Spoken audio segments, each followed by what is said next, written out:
کردند و از همین دوره هست که بعد از ما فرهنگ‌های معتبری رسیده است و یکی از اونها فرهنگی لغت فارسی اسدی توسی میباشد. در فرهنگ لغت فارسی اسدی توسی آثار استاد روزکی جایگاهی مخصوص دارد. قریب در هر یک تا حد امکان در هر یک ماده لغوی از آثار روزکی نمونه آورده شده است.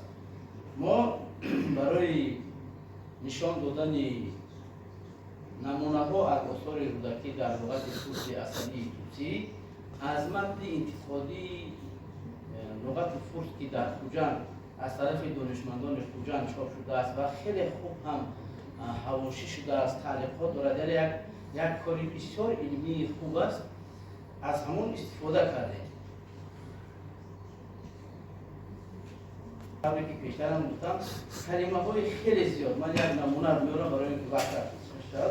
مثلا مانند سپاه، قاشق، گربوز، چیلان، خدایکان، خدایگان، پالیکانه، زغن، شمن، چیلان و غیره مثال ها آورده شده است. از همین چند کلمه که من نامبر میکنم شما توجه کنید. مثلا واژه چیلان، واژه گربوز تا امروز در زبان تاجیکی ما به طور فراوان مورد استفاده قرار دارند و دیگرها هم میتونید. و در این لغت البته من نمونه ها رو نمیخوانم برای صرفه وقت. در این لغت یک کلمه خیلی عجیبی برخوردی دیدیم که راهشاه، ما همه وقت میگوییم شاهراه، در تلفظ ما شاهراه وجود دارد، در زبان ترکی ما وجود دارد و سه استفاده میشه، ولی در آثار رودکی کلمه راهشاه به همین معنی استفاده شده است. مثلا راهشاه گذر فراخ باشد که از آنجا بر راهها و جایهای بسیار توان شد و گویند سیاه باشد و جاده باشد. یعنی جاده همون جاده‌ای که ما استفاده می‌بریم، یعنی به معنی ماگسترال.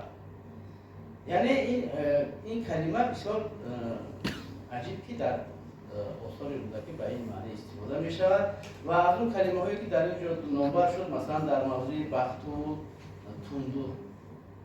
تندور میگه، لیکن در زبان رودکی با شکل تندور ثبت شده است که این همون رد و برق هست که ما امروز از این کلمه نسبتا کمتر استفاده میکنیم. حتی تندر در زبان تاجیکی ما آهسته از استفاده برآمده به کلمه های لهجوی تبدیل یافته شده است. حالا که قبلی که میبینید در آثار استاد رودکی به طور فراوان استفاده شده و در لغت اسدی توسی هم آورده شده است. خب دوره نشر نمای اگر ما فرهنگ‌نگاری را در دوران اخیر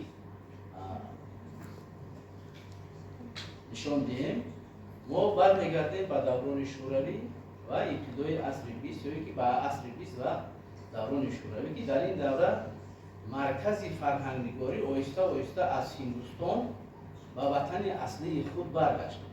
یعنی اگر ما تا عصر 20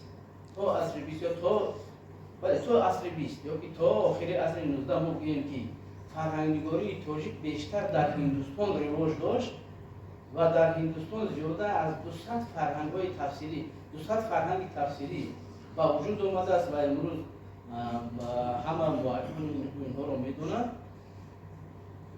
در عصر 20 مرکز فرهنگ‌نگاری به کشور ما پاکستان و به ایران و افغانستان از نو پوشید و در ایران یک سلسله فرهنگ‌های خیلی بزرگی تهیه شد. من اونها رو نامبر نمی‌کنم، همه میدونن.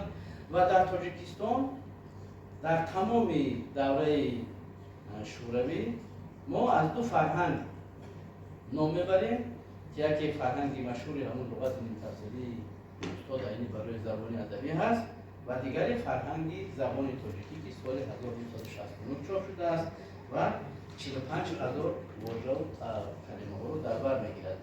در فرهنگ زبان تاجیکی هم از آثار رودکی به طور وسیع استفاده شده است و بعدا در دوران استقلال ما شما می‌دونیم که در تاجیکستان یک چند فرهنگ تفسیری چاپ شده است، هم از طرف شخصی بیرون از این اینستیتوت، ولی در این اینستیتوت ما دو فرهنگ چاپ شد.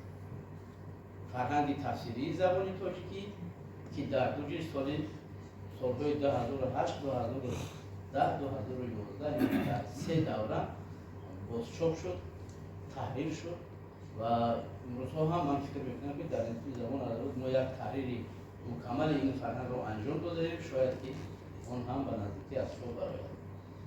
در این فرهنگ ها از آثار استاد رودکی به طور خیلی فراوان استفاده شده است.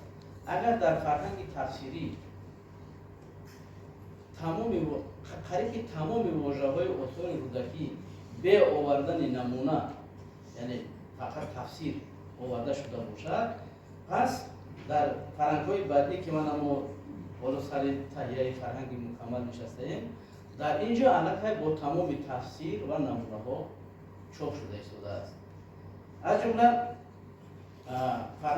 فرهنگ مکمل زبان تاجیکی جلد اول اون سال 2011 چاپ شده بود و حرف ا رو در بر می‌گیرید و در آن تقریباً 11,500 واژه و کلمه فرا گرفته شده بود. بعداً من جلد دوم اون به نزدیکی با حکومت و دستگیری ریاست اکادمی علوم جمهوری تاجیکستان و مخصوصاً پرزیدنت اکادمی علوم به نشر رسید. در این فرهنگ علاقه آثار رودکی به طور بسیار برجسته آورده شده است. تنها در یک حرف ب که 13,500 کلمه را فرا میگیرد، در آن 130 نمونه از آثار رودکی آورده شده است.